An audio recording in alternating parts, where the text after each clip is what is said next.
aku nak highlight juga Saho dulu dia main 12 or 13 lah. Dia main side or outside center.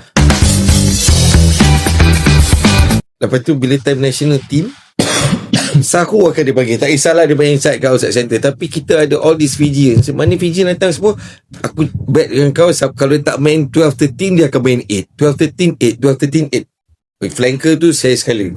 Kan? So Saho tu always bagi aku one successful product. Bisa Dugro lah, Dugro. Yeah, of course lah, Dugro can say because dia dah memang besar tinggi.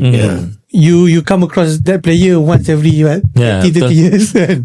He's a specimen by himself tapi sampai bila kita nak exactly kita tak boleh nak tunggu budak yang tiba lahir besar.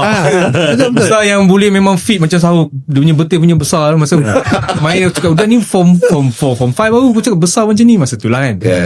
Contoh. Tapi having said that, kalau kita if we realise Saho, Dugro, Mark Lee semua lebih kurang je batch. So diorang probably these three people I would say they revolutionize the game in Malaysia.